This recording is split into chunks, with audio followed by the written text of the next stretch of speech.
mentor as I was getting my DMA program. And well, first of all, raise your hand if you're going to be student teaching in the fall, okay? And next spring, student teaching, and then maybe the fall after that. So these guys are a year and a half away from battle. And, as Dr. Ross and I will serve as your what we call here academic advisors. Professor Whitwell served in that role for me when I student taught. So I remember at least 3 times at Center High School with Joyce, you watching me conduct Dinosaurs by Daniel Bokovich. Yes, I do. do you have some stories to share with us about that? No. I think that Felix from Aladdin had just come out, and I was doing that on the spring concert. I know. And then you all know the Flam story, right? Mm-hmm. Okay, he was there for that. When I told you were watching me teach beginning percussion, there was this cute little 6th grade kid, and I said, Flam, it's like two syllables, but it's one. Just say it, Flam. And he said, Falagon. That's not going to work. So this man is dear to us, and please welcome him.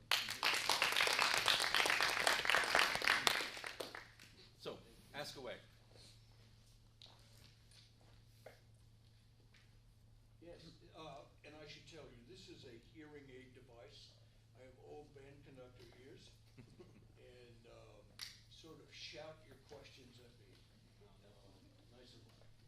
So what do you listen for when you're listening for great players, picking them out of groups like that to recruit maybe or something like that? Someone who has the potential to grow and is eager to grow.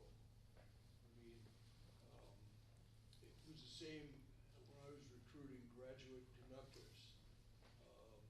You might see someone who has a very musical soul. You can just tell that their craft is maybe not great, but they're eager to grow. So somebody who's either already very accomplished or has the potential to become accomplished, and the work ethic to back it up. Don't be shy. Okay, I have one. Oh, no. Go ahead. No. We right. tied. When you're dealing with a student who's kind of hard to be inspired almost, what do you like? What are some of the things you would say to kind of help get the ball rolling? When I'm looking to inspire. Yeah, when you're looking to try to get someone to do something a certain way, and it's kind of, they're having a tough time getting everything in the same place. What do you do to get the ball rolling? Well, it depends on the student, and we're all individual souls. So I think the hardest thing, it's not hard, it'll happen, but it won't happen fast enough. But when you start teaching, is you will essentially play the role of your teachers, because you don't know who you are yet as a teacher. You don't know what works for you. There's just not enough. If you had to stay at the university long enough to do all of that, you would have forgotten the first 10 years by the time you know. So you just need to get out there and do it. A license to teach is not really a license, it's a learner's permit. And so be patient with yourself, because you're going to make mistakes, but you're going to grow from those. And I think for me it was years 5 through 7 or something where I started to have questions that I didn't have early, like, is this all there is to this? Something was missing. And I thought, I can do this for another 40 years, but I'm not sure I want to. And what was missing was that I was starting to ask questions about does this mean? What am I giving these students? Is it about getting first division ratings and plaques on the wall and winning contests? That was just not very satisfying. There had to be more, and then you start searching for what does the more mean. And so I think it depends on the student and what motivates them. Elizabeth Green, who was one of my teachers at the University of Michigan, became a good friend. The most challenging thing she could say to any of her students at the university was, I'm disappointed in your work today. That was not your best work. There wasn't any yelling or screaming or fear. It just, I've seen adults cry, not out of anger or fear or whatever, but just to have disappointed the screen. Because you wanted, I mean, that was just who she was. And so I think find out who you are, first of all, and what works for you. I always found, for me, positive comments. You know, that's good, but this would make it better, and as a way of elevating people and not pushing them away.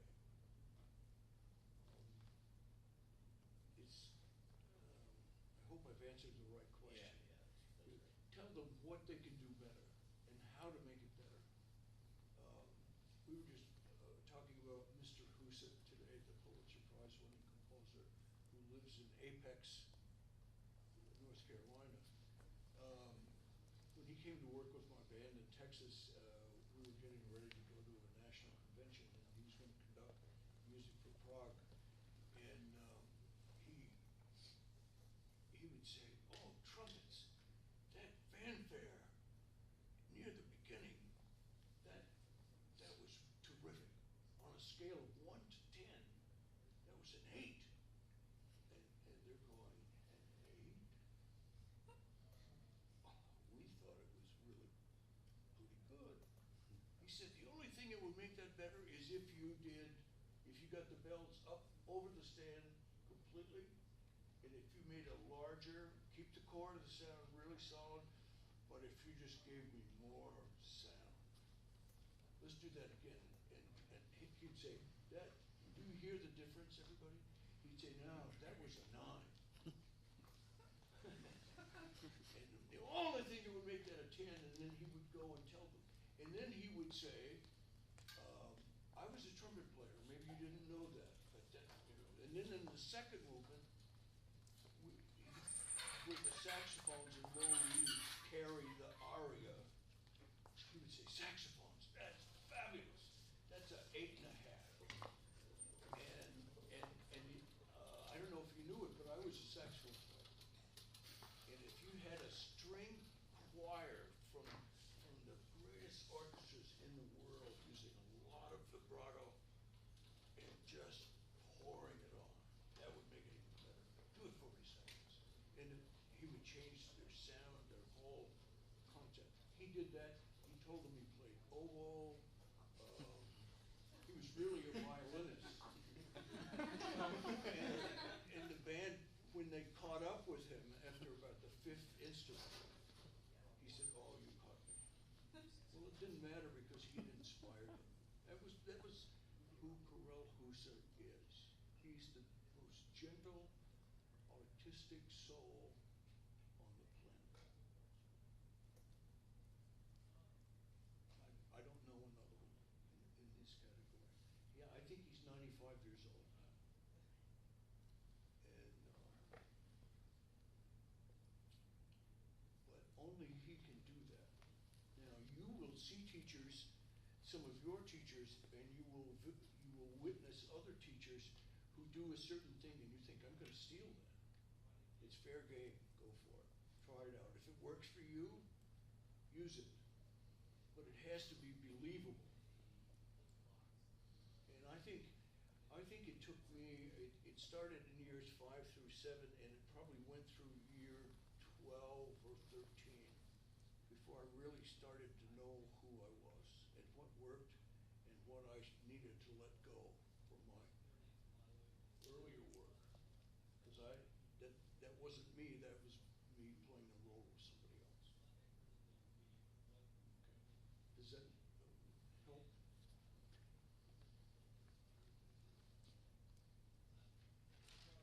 What's been your favorite aspect about being a music educator? Working with young people. William D. Ravelli was called a tyrant conductor. Mean man. I never saw it that way. He never hurt me. My high school band director was from a similar personality. He used to, his chair backed up to the chalkboard. It was a little portable chalkboard. And there were little nubs of chalk there.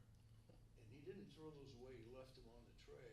And if anybody looked like they were gonna duck behind the stand to say something to somebody, without missing a word, he would grab a piece of chalk and throw it at me. Don't do that. No, absolutely. But that was a long time ago. And every music stand in the band room had pock marks on the back from where chalk had gone. I loved the band because he expected a lot from us. He was also my private teacher. But I loved William D. Ravelli. But he had a thing after he retired at the age of 71 when he was like his mid-80s. Somebody who didn't know him. He was a Mount Rushmore figure in our profession. Absolutely was. They'd say, and what did you do in your career? And he would say, I was a teacher. Now, he could have said, I was king of the world of bands. Well, I'm the best. I'm a teacher. And then whoever had asked him the question would say, well, that's wonderful. What did you teach? And then that was like a hook for him. They had bid on something that he wanted to make a point, and he said, I taught people. And then they would kind of, well, of course you did, but what was your subject area? And this was his whole point. He said, I taught people through music. I used music to teach people. And we make music with people. We make music with people. So that's, when you could go into a rehearsal room with your band and you prepare a long time and you're ready and they've practiced it, they're ready, and you come in and you create beauty. You create art. And you laugh and you cry a little bit and you get angry and you get happy and you sweat. For that hour, when you make music, the real world goes away. Crime, poverty, war, it's just not there. And I think we need more healthy, wholesome releases from the real world. Therefore, you, like me, I could rehearse a band 8 hours a day on the same piece and love every second. It's harder for the players to do that. Or I could conduct a piece every day for 8 hours for the rest of my life, same piece. It would just excite me no end to know that I'm going to get to do that again tomorrow. Not quite the same for the players. But just remember to treat people like you want to be treated. The more you respect the students and the more you expect from them, the better everything's going to be. If I could go back and teach again, I would ask more from my own students. I just didn't know that I could ask more. Their parents were all older than me by several years. I was about 8 or 10 years older than the beginners I was starting. And I thought I was expecting the world, but I could do a lot more now. And so expect a lot, but respect them and do it joyfully. Joyfully. Does that help? A follow-up question to that. Okay. How exactly do you not make something just monotonous? Like you actually keep enjoying it? Because you said you could do the same piece every day for the rest of your life. Yeah. How? Well, I know the students can do that, and enjoy what you do so much, and you bring the joy to them. Right? Go after different things on different days. You know, some days you can go after the craft and try to get the styles to match and try to get everybody in balance, or you do craft things. And there are other days when it's just more appropriate as you build your weekly rehearsal schedule to do big picture sort of things. So you put on the artist conductor hat and you just don't talk very much, very little. There are games that you can play with your band. Richard Floyd, who's retired as the University of Texas Interscholastic League, said with his junior high school band many years ago, they would have monk rehearsals. Have you ever heard of a monk rehearsal? Well, he said one of the things that monks do at certain times is they can't talk. So he'd say, band, if you're really good today, the first half hour, we're going to do the last 20 minutes. It's going to be a monk rehearsal where nobody can talk, including me. So you have to pick a piece to rehearse that has rehearsal numbers. It can't be A, B, and C or whatever. All right? And you stop and you do. We used to sing that.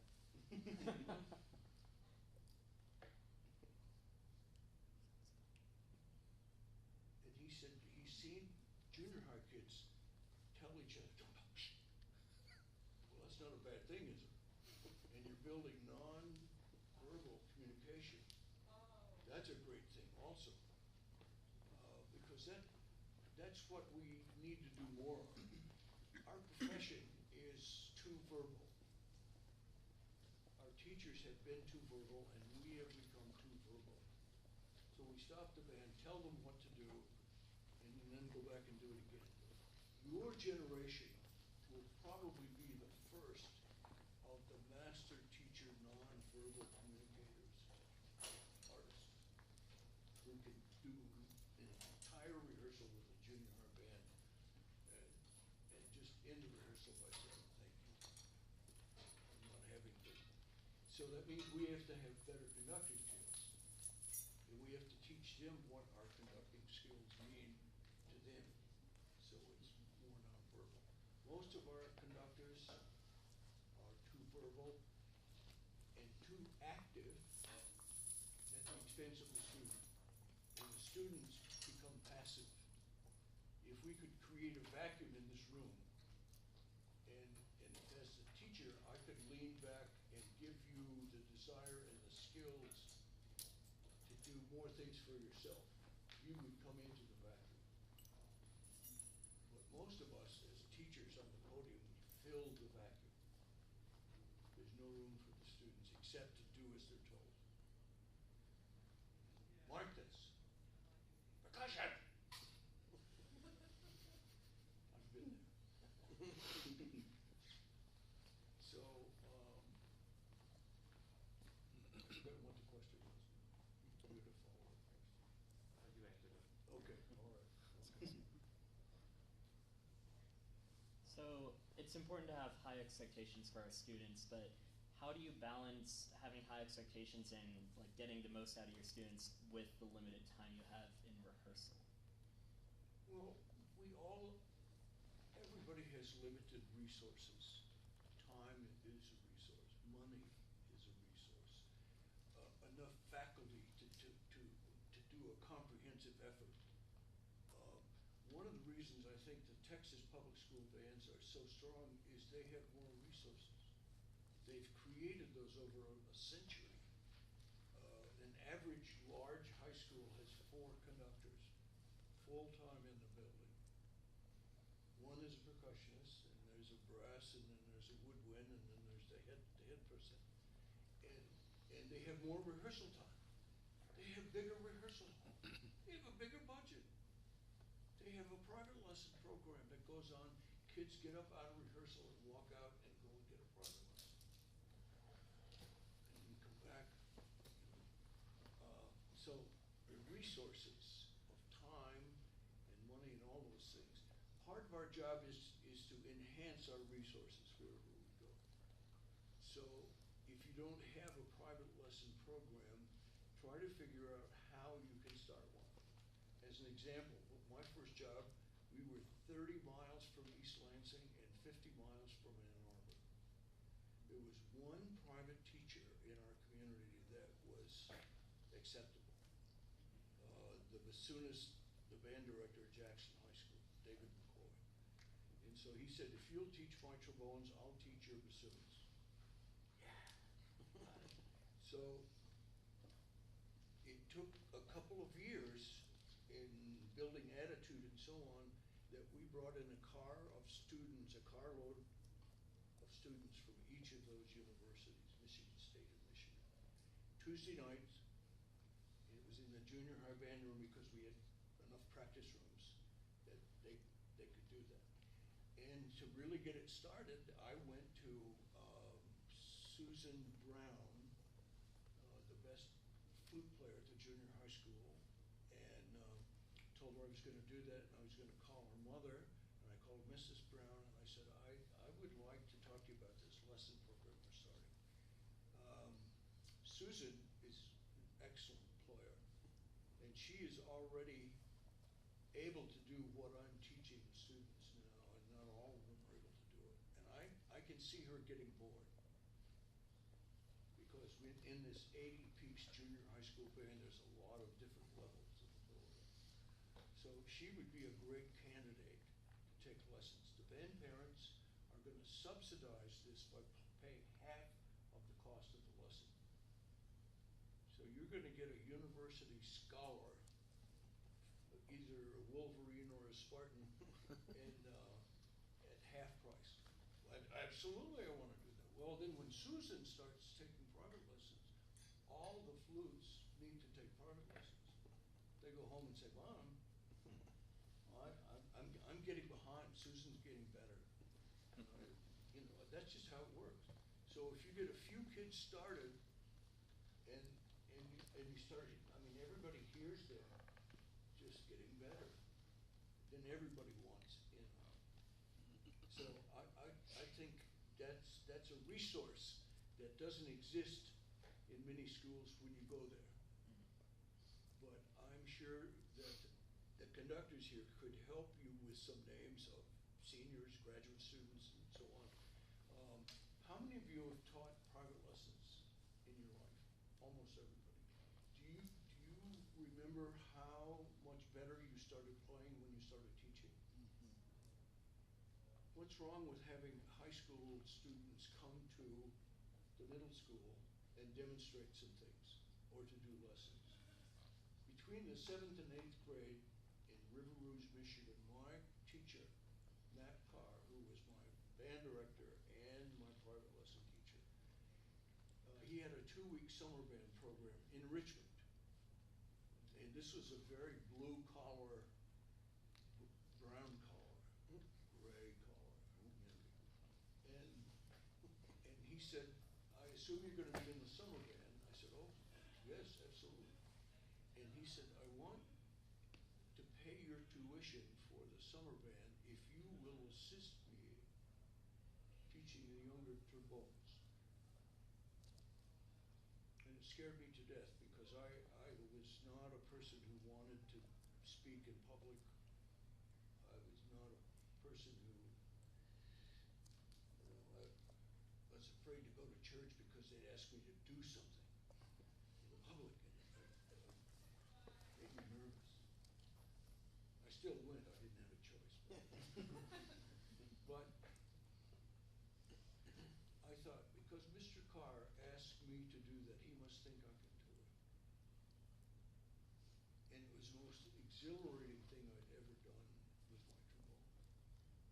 I would take out individuals one at a time and work on the assigned stuff.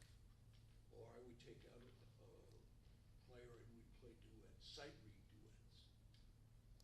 And it was glorious. I never felt so good about myself up until that point in my life. And I think it was that experience that maybe made me eventually think about becoming a music educator.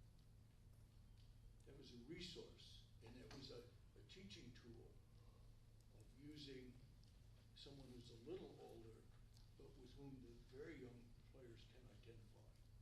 So that we're only limited by our imagination in creating resources. We needed a new band room in my first job, and we had 100-piece band in a room about a quarter the size of this one. The trombones who sat on that wall had to stay out in the hall until everybody else was in, and the first two third clarinets over here, second clarinets, first two flutes, oboes, bassoons, all had folding chairs stacked up against the wall here. When they would leave, they had to fold out their chair. And then the trombones could go in order, last chair first. And then when everybody, and they knew I have to wait in the hall until it's in, and then I go in. And then we went out and reverse it that. When everybody's in their folding chair, there was not an aisle in the room. So it's very unsafe. I had asked the superintendent, band parents, and we were told that the band parents can't build a building. And we were at a dead end. And the fire marshal came through. And I noticed, when you're rehearsing, somebody can come in and out or whatever, and you don't stop and look at them. You're engrossed with what you're doing at the moment. So I was aware that there was a presence who was in a door over here, came in, and then went out. Well, at the end of the day, the superintendent's office called my principal, who came down to see me, and he said, "You must see the superintendent immediately. You're in trouble." I said, "Well, why am I in trouble?" He said, "The fire marshal wrote a citation." I said, "But I'm not in trouble. Somebody is, but it's not me." So I went in to see the superintendent. This is an absolutely unbelievable situation. And he said, "We were written up with a citation. You have too many students in there. There's no aisles. If there's a fire, you're all going to die." And I said, "Well, I've been raising this issue for a couple of years and had no response. There's an old auto shop. This isn't the old high school. And there's an auto shop 4 times the size of this room sitting empty. What would it take to renovate that?" "No, the bus guys need that." Oh, I said, "Really? I don't ever see them." "No, that belongs to the bus guys, the mechanics and the..." I said, "Well, tell me what to do." He said, "You have to make the band smaller." And I laughed aloud. I embarrassed myself. And I said, "Well, sir, you hired me to build a band, and I'm doing it. And your job is to give me a facility that's appropriate for me to do my job." I was trying to be nice, but you just have to tell the truth. And he said, "Well, no, you think about how you're going to do this." And that went on for 2 or 3 days. And I thought that there's just no way out of this. So I took my grade book in to the next meeting with the superintendent, and I said, "Here's the grade book. I can do one of several things. I can have a boys' band and a girls' band, none of which were serious on my part. I wasn't going to do any of those things, but I wanted the burden to be on him. I can do an A through M band and an N through Z band. I can have a woodwind band and a brass band, And I said, "Here's my grade book. You tell me how you're going to make this work. And you decide what to do with these students. And you have to write the letter to the parents that says you've made this decision about the band program." He wouldn't do it. It was politically too dangerous. And spontaneously, I just had a thought there that, we just had a bonding issue fail by a narrow margin. They were going to build on to the junior high school and to some elementary schools. said, I'm aware the bonding issue failed by a narrow margin, but you know, there are 600 band parents in this district. What if you were to add a junior high band group on the bonding issue? I can't promise you anything, but I will certainly encourage the band parents to think strongly about supporting it.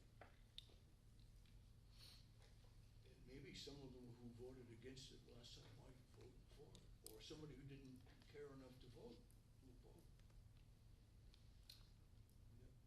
And then now we were on the same page, and he was, it was on the bonding issue, and it passed by one vote. I have a very special feeling for that room to this day. It's still a beautiful room. But that's a resource that falls in our lap. How are we gonna build a room? Well, we can't, but we have to figure out a way. Using the band parents is an effective way, and it's a very dangerous way. Because if you use it too many times, it'll backfire. Your administrator will get tired of that. So you have to be very cautious about that. So creating resources, private lessons. You could call these conductors here and say, I want a saxophone quartet to be in residence for one day and do private lessons with all my saxophones and play for all the bands, do a couple pieces, and saxophone playing at your school just took a major step forward. When we hear mature sound, the brain gets it. And most students hear sounds of their peers, and they think that's a mature sound. And sometimes it's not. So just think about, I mean, you know, we could write books about what resources we could use, but you can bring people in, you can take your students out. Matt Carr, this great band director that is the reason I'm a teacher, he would take us to the University of Michigan for band day. And there are 150 bands. Unfortunately, we don't still have band days. But we would see the Michigan band come out of the tunnel and hear the fanfare. Oh my Lord, I'm getting cold chills.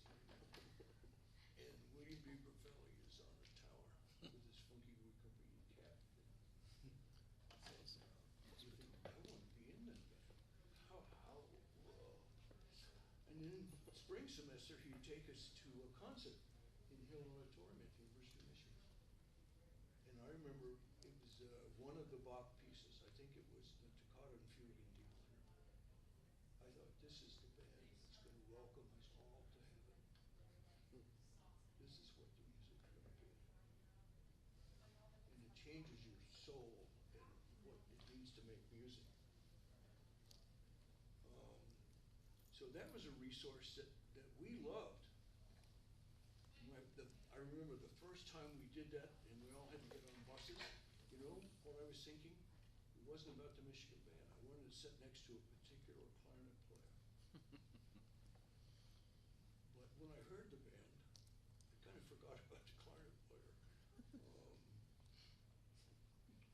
And William D. Ravelli became a dear friend in my life. He came to Texas 4 times when I was there in 12 years. He conducted my bands. He and his wife Mary attended our son's wedding in Houston. This tyrant, mean guy. Those are resources, you know, all those things. Anything that you can think of, you can do. But other things. You're seeing I don't have any short answers, I'm sorry.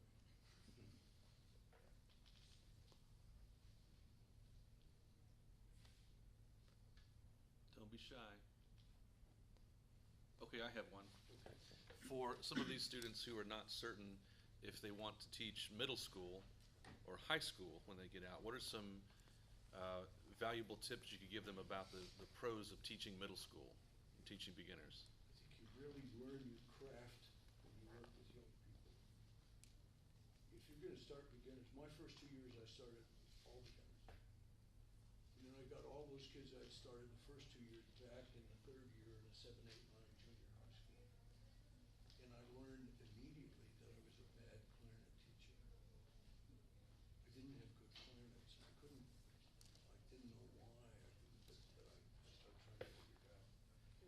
I didn't know enough about the instruments to fix a string on the flute or adjust a pad on the clarinet.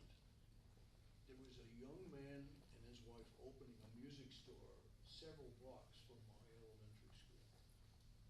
And he was an instrument repairman, woodwind specialist. So I would tell these beginning students, just put your flute on my desk. And I was too embarrassed to tell them I didn't know how to fix it. Just put your flute on my desk and I'll take a look at it over the lunch hour. What I did on the lunch hour is I loaded up 3 or 4 instruments, mostly woodwinds, and drove them down to the music store. And asked this guy, show me what's wrong with this flute. And he charged me only for the cost of the part. It's like a dime for this and a nickel for that. But he humiliated me in front of his staff. That was part of the game. He'd say, look at this. The worst one was the saxophone, where the neck plug had come out in the case and gone up the bell and lodged on the inside of the saxophone. So this young man brought his saxophone and said, I can't get any air to go inside. And of course, that's the first thing, if you know anything about the saxophone, that you look for. I didn't. So he did this thing, you know, and he got the work light and shined it up there, and he laughed. Look what he brought us today. Yeah, it didn't bother me at all, because I needed to know those things. So I think teaching beginners, middle school kids, we learn our craft. And I think I've seen a few people start out with a job that was too much for them when they started. It looked like a great thing. You know, I got this great high school band, this all Galaxy Award winning high school band. And then they have trouble. And some of them, their career's over because they failed. Or it's a setback to their career. When I was a high school student, I had unlimited confidence that I was better than my band director and all the band directors I ever saw. I didn't even need to go to college. You know. And then the further I went in college, the less confidence I had. Reality, as we know it, was imminent. And I didn't want to start out with a high-powered job. I wanted to learn and succeed. And you know, if I could start my career over again, I'd do it exactly the same way. I'd teach beginners. I love those guys. They don't work. They don't have a job. They're not dating yet. They don't drive. They can just practice all the time. And there's no limits on what they do. They can do so much, and they appreciate it so much. And you're making. When I got my first job starting beginners, and I told my mother that I was going to be working in an elementary school teaching beginners, she said, "Oh, that's nice." It was not very impressive to tell her siblings and neighbors. She said, "Well, if you do a good job, will you get to move up?" And I thought, that's not. There isn't any up or down. And I told her, I said, "Mom, the most important year in anybody's music education is the first one. still believe that so strongly. If they get a great embouchure, if I had done a better job as a clarinet teacher, but if they get a good embouchure, good practice habits, they love the activity, they love making music, they love loading on a bus and going to whatever, they're gonna do something with that. If the first year is not a good one, they're not gonna make it. So, Great answer. I'm gonna go teach beginners now.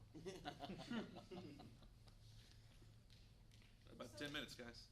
In teaching beginners, how would you, or would you at all, divide up the class to better teach specifics? How would you you know, recommend a that? lot of times that's already determined by the previous administrator, band director. The schedule is set, so you kind of have to go in and do what they've already set up. That's the way it was in my first job. They were starting beginners in 7th grade in little bands of about 35 students. And I said, you know, this is not how I'd recommend that we do this. And they said, you can do whatever you want next year, but it's too late for us to reschedule everybody. And I said, okay, I'm gonna start 6th and 7th graders next year. And so I did. And then 2 or 3 years later, we got an opportunity to because of the curriculum, because of music, art, phys ed, language, specialty areas, we changed the junior high from a 7, 8, 9 junior high school to an 8, 9 junior high school. And we had a 6, 7 middle school. And we're starting beginners in the 6th grade. So we had a flute class, and a clarinet class, and a saxophone class. And the 7th grade bands were all woodwinds, all brass, and the percussion was in between the 2 classes. The first band they ever really played in on a daily basis was in the 8th grade. We had 3 8, 9 bands. And wow. I mean, how you do that, if you have a like instrument class on that's pie in the sky. I mean, everybody would like that, but it's not always easy to come by. So,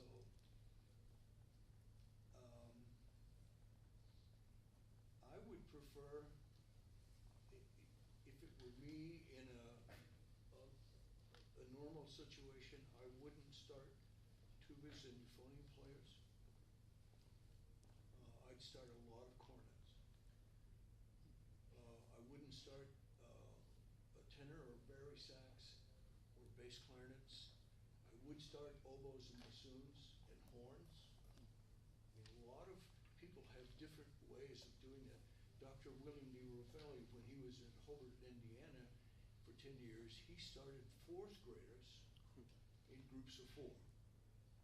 Cornets and clarinets. That's all he started in 4th grade. And he said that students in this quartet and that quartet inspired each other. There was always going to be one that was a little faster at learning the stuff, and everybody else sort of was motivated by that. And then he said by the time they were in the 6th or 7th grade, I could tell that you were a bassoon player. You were born to be a bassoon player. And you're an oboe diva. I can tell that.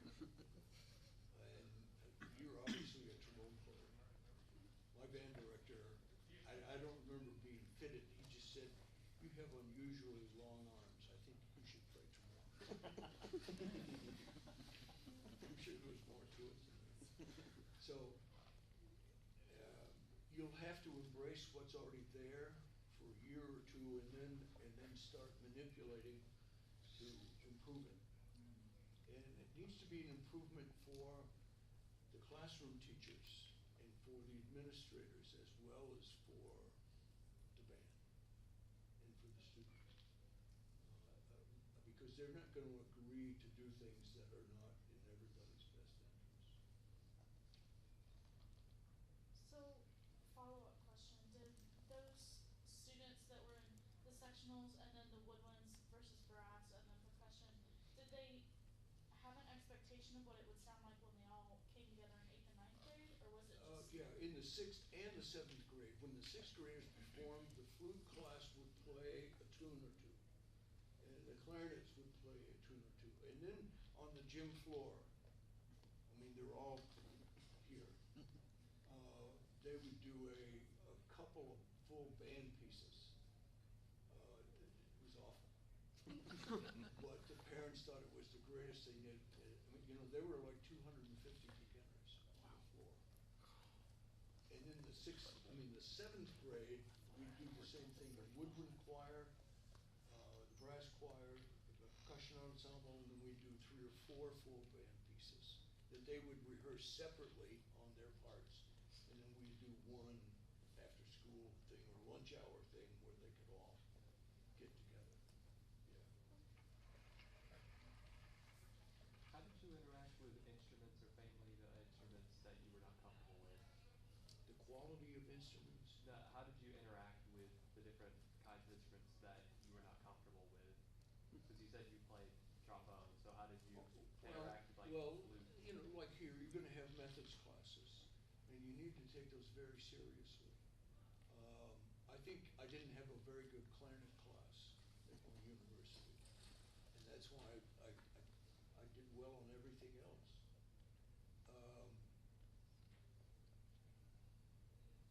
One thing about if you can have individual classes, then you can have faculty who are more specifically trained. I had to do it all for 2 years and learn. I remember Susie Odell, a 7th grade flute player, came in one day before rehearsal and she said, "How do you finger high Z?" I had no idea. And I was trying to be funny to Susie and say, "Susie, you're so smart, I can't believe you haven't figured that out." And a little tear. And I said, "Susie, I'm making a bad joke. I'm telling you that I don't know how to finger a high C. But let's sit down with a fingering chart and I'll show you how to figure this out." The what?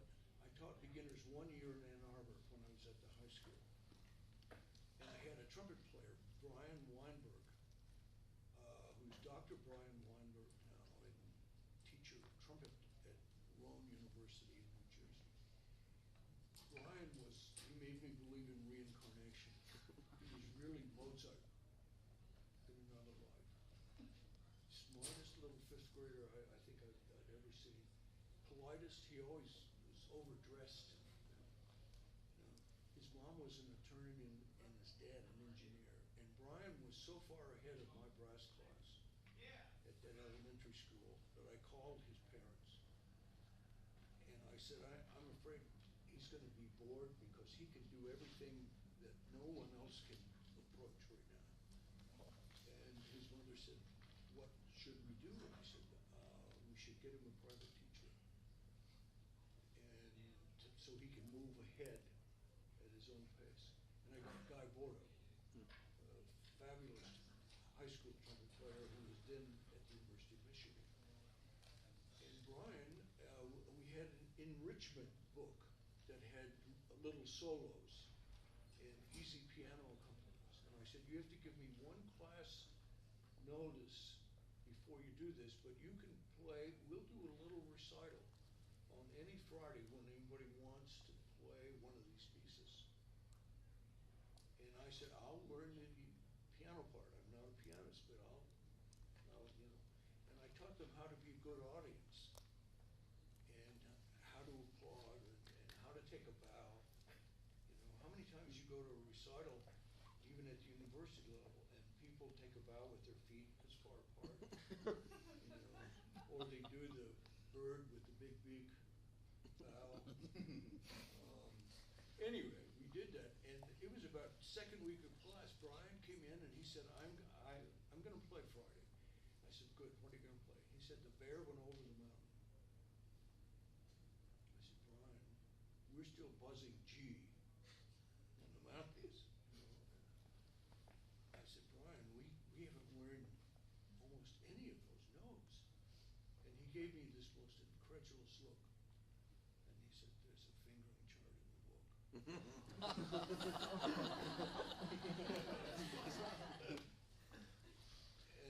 And I'm so proud of him.